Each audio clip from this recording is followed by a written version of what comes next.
Bueno, pues les voy a presentar el trabajo que yo desarrollé en mi servicio social. Fue la creación de un taller titulado Formación de Escuchadores y Primeros Auxilios Psicológicos. Yo hice mi servicio social en la Fundación San Felipe de Jesús. Es una fundación que se encuentra en la zona de Tacubaya y su misión principal es contribuir en la prevención de riesgos psicosociales, sobre todo prevención de adicciones, trabajando con niños, niñas, jóvenes, adolescentes y sus familias a través de talleres holísticos, recreativos, artísticos y educativos. La fundación tiene 4 áreas: la de psicoeducación, artes, la de tecnología y la de salud emocional. Yo estuve en el área de salud emocional, en donde se brindan terapias, talleres, básicamente es una clínica de salud emocional y mental. Encontramos 3 principales problemáticas dentro del área de salud emocional. La primera es que, pues, al ser una fundación, tenía muy pocos recursos económicos. Había también falta de personal dentro del área de salud emocional para los pacientes que ya había, y por el tipo de población con el que trabajamos había muy poca adherencia al tratamiento psicoterapéutico. Bueno, por esto fue que hicimos la propuesta de la creación de un taller de formación para escuchadores y primeros auxilios psicológicos. Este taller estaba enfocado únicamente para darlo a los trabajadores de la fundación, para que cualquier persona, aunque no fuera profesional de la salud mental, pudiera dar este servicio de escucha y conociera la metodología de los primeros auxilios psicológicos y así pudiera brindar la ayuda a cualquier usuario. Los objetivos de este taller era que los trabajadores de la fundación conocieran las herramientas y las técnicas para lograr ser un escuchador, que conocieran los principios de los primeros auxilios psicológicos y su metodología de intervención, y que la fundación se convirtiera en un lugar de contención, escucha, intervención, orientación, acompañamiento y canalización para cualquier usuario. Este es el contenido principal del taller. Se dividió en 3 módulos y, bueno, se tomó en cuenta muchísimos manuales y muchísimos protocolos de intervención de primeros auxilios psicológicos y muchos cursos y talleres de escuchadores. Se tomó en cuenta el manual de la OMS, se tomó en cuenta también manuales de la Pan American Health Organization, de la Cruz Roja Mexicana y Americana, de estaciones de bomberos y de policías en Estados Unidos, manuales de escuelas y de instituciones de consejería. Y se dieron 2 principales como manuales, o se hicieron 2 manuales. El primero era el manual de contenidos, en donde estaba toda la teoría de lo que les voy a platicar. Entonces se dio pues toda la teoría, o sea, por ejemplo, qué es la escucha, qué son los primeros auxilios psicológicos, qué es una crisis, cómo intervenir en la crisis, etcétera. Pero también había, además de toda la teoría, había muchos puntos, recomendaciones y estrategias para que las personas supieran exactamente qué hacer, por ejemplo, en el caso de crisis, cómo desarrollar su propia escucha activa, cómo darse cuenta de su propia comunicación verbal, no verbal, y así poder como dar una mejor atención de escucha. También en el manual de actividades tenía situaciones y casos reales que se daban en la fundación para que el taller fuera muchísimo más vivencial y porque todos en la fundación sabíamos pues con qué tipo de población estábamos trabajando, y había muchos trabajadores que ya conocían a los usuarios y que conocían el tipo de problemática. Entonces, este taller se quiso hacer con muchas recomendaciones, muchas estrategias para que no se quedara solamente en la teoría y se supiera bien qué hacer en un caso de crisis. Y también se daban como situaciones muy, muy, muy claras, muy concisas que se daban en la fundación. Entonces, bueno, así el primer módulo es el módulo de la escucha. En una intervención eficaz, en una situación de crisis, pues se requieren 3 principales habilidades: la de la escucha activa, la empatía y un empleo adecuado de comunicación, tanto verbal como no verbal. Entonces aquí diferenciamos mucho entre oír y escuchar, que oír es de orden fisiológico nada más, es captar estímulos del ambiente, pero la escucha y la escucha activa ya es esta conexión entre los sonidos, los gestos, ya se tiene que entender, se tiene que interpretar lo que estás escuchando y responder al usuario también. Teníamos en cuenta mucho la parte de la comunicación no verbal, que es este sistema de señales y de gestos que, a pesar de no ser verbalizados, emiten un mensaje. Y hablamos de la kinesia, la proxémica y la paralingüística, En la kinesia, pues son todos los gestos, las miradas, las sonrisas, toda la parte como gestual. En la proxémica, pues es el tono, el ritmo y todo lo que tiene que ver con la voz. Y en la paralingüística es el espacio personal que tienes con el usuario y que nosotros también, bueno, que el usuario tiene con nosotros, los escuchadores, y el escuchador tiene también con ellos. Entonces, era muy, muy importante este canal de comunicación y ponerle mucha atención al canal de comunicación porque va a ser el primer momento en el que vas a acercarte al usuario y estas son las habilidades que se van a mantener durante toda la intervención o toda la sesión de escucha. En el siguiente módulo, bueno, una vez que ya conocemos todas las aptitudes y logramos crear esta relación empática, debemos conocer todos los aspectos de nuestra fundación y su contexto. En el contexto social de la fundación, nos encontramos con un contexto y una población muy marginada desde hace muchos años. Hay narcomenudeo, crimen organizado, portación de armas ilegales, hay muchos asaltos y robos a mano armada. Y este contexto social hace que en el contexto individual pues nos encontremos con muchas situaciones de alcoholismo, uso y abuso de sustancias, deserción escolar en el caso de los niños, violencia de género, intrafamiliar, física y sexual. Teníamos una forma de diagnóstico en el área de salud emocional muy general, entonces pues nos encontramos con problemas emocionales, problemas conductuales en el caso de los niños, abuso y violencia, problemas de pareja, problemas familiares. Esta gráfica, bueno, este diagnóstico es el que se daba en el área de salud emocional a los pacientes. Y pues otro foco rojo del que nos dimos cuenta fue que, por ejemplo, había en ese momento 407 usuarios en total en la fundación, había 95 pacientes en el área de salud emocional y esto nos dejaba a 312 usuarios sin ningún tipo de atención psicológica y aún así nos dábamos cuenta que a veces necesitaban o que a veces se acercaban a algún tallerista pues para platicarles alguna situación que pues tuvieron emocional, algún conflicto.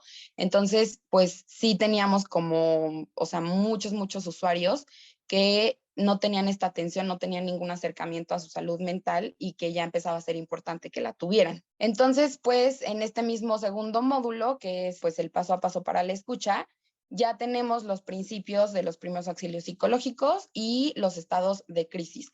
Los primeros auxilios psicológicos o primera ayuda psicológica o primer acercamiento con la atención psicológica es una ayuda breve e inmediata a personas en el momento de crisis para restablecer su estabilidad personal a nivel físico, emocional, conductual y social.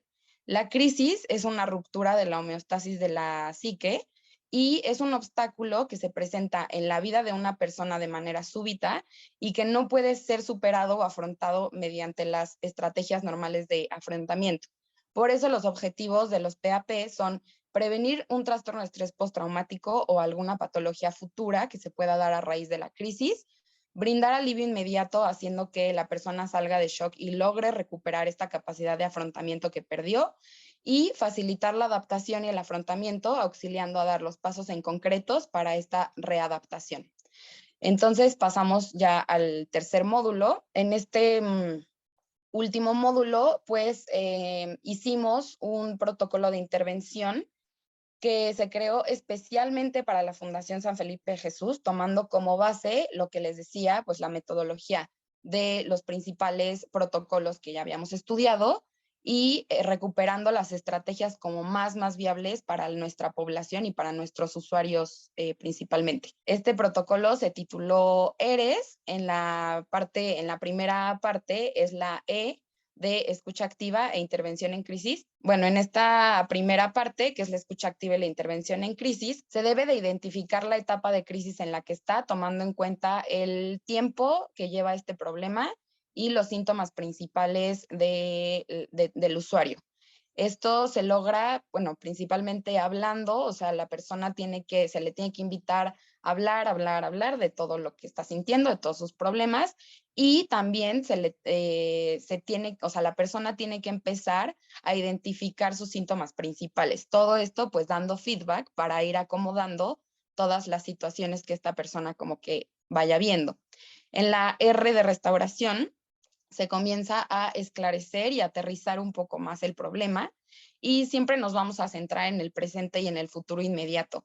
Se le tiene que dejar muy clara a la persona que esto no va a ser una sesión de psicoterapia, porque hay muchos que no son psicólogos ni psicoterapeutas. Entonces, siempre se va a centrar como, o sea, no nos vamos a ir para atrás en la vida del usuario, siempre vamos a tomar en cuenta lo que está ahorita y los eventuales riesgos a futuro. Y en la R también, bueno, en la restauración empezamos a preparar las posibles soluciones. También se le empieza a preguntar como qué puede esperar un poco a solucionar y qué se tiene que solucionar en este momento. En la E de evaluación, pues valga la redundancia, tenemos que evaluar lo que el usuario necesita, jerarquizando sus primeras necesidades. Entonces, se le puede preguntar cuál es el problema más importante para resolver en este momento, qué es lo que le ha ayudado en otras situaciones o en el pasado para resolver alguna situación parecida, aunque la crisis o el problema puede ser como muy diferente y muy grande, se le puede como invitar a pensar a qué son sus estrategias de afrontamiento ante sus problemas cotidianos o ante el estrés. También se puede ir como ordenando las situaciones una por una, una a una. Y también ayuda mucho que se pueden encontrar 3, 4, 5 cosas sobre las que en este momento la persona tenga control. La primera S, que son las soluciones, una vez jerarquizados los problemas, las situaciones y las posibles soluciones, ya se empiezan a encontrar soluciones reales y viables. Y en la última S, que son los servicios de apoyo, pues dentro de la fundación y para los primeros auxilios psicológicos, también se invita a que la persona piense ya con los problemas evaluados y con sus soluciones, encontrar pues profesionales que lo puedan ayudar en sus distintas soluciones. Y dentro de la fundación tenemos un directorio de redes de apoyo en el que cuentan con abogados, médicos, diferentes tipos de terapia, psicoterapia, casas de apoyo a mujeres en situaciones de violencia, también clínicas para rehabilitación en casos de adicciones, etcétera. Entonces, teníamos como mucha red de apoyo y pues eso como que sería lo último del protocolo, como que facilitar estos servicios de escucha. Y bueno, eso es principalmente lo que es el módulo 3, o sea, conocer el protocolo de intervención. Y también dábamos como recomendaciones básicas para la intervención, que básicamente son que te tienes que identificar, justamente tienes que decir que pues no somos psicoterapeutas, pero explicarle este primer paso que es la sesión de escucha. También tenemos que ver los factores de riesgo, como que una persona, pues, bueno, también se explicaba mucho, como que una persona venga a los efectos de alguna droga, que tenga alucinaciones, delirios, o que pueda referir que se puede hacer daño a sí mismo o a otra persona. En esos casos también dábamos las recomendaciones para canalizar internamente al área de salud emocional con un psicoterapeuta o también la canalización externa. En el manual de procedimientos también el tema era pues mostrarle a los trabajadores de la fundación cuáles son los pasos exactos para cuando una persona llega, cómo intervenir, cómo brindarle o cómo ofrecerle este servicio de escucha, o si no, que se canalice a cualquier área de la fundación que el usuario quiera, y si no, canalizarlo, como les decía, internamente o externamente. Y en la canalización y las redes de apoyo, pues era brindarle a los trabajadores de directorio de redes de apoyo con el que la fundación cuenta. Esto como que sería todo por el lado del, del taller que creé, y pues eso sería todo. Muchas gracias también por pues todo lo que el CIES me brindó. Orgullosamente pues salgo muy contenta, aunque ya mis últimos semestres pues fueron virtuales de esta manera. Muchas gracias. Bueno, a mí sí no tuve la oportunidad de tenerla como docente, pero a Francisco sí, y eran clases muy buenas clases. Sabíamos que entrábamos en discusión y todo, pero muy interesante siempre. Y pues nada más agradecer muchísimo y agradecerle a todos mis amigos y familia que me acompañan hoy. Muchísimas gracias a todos.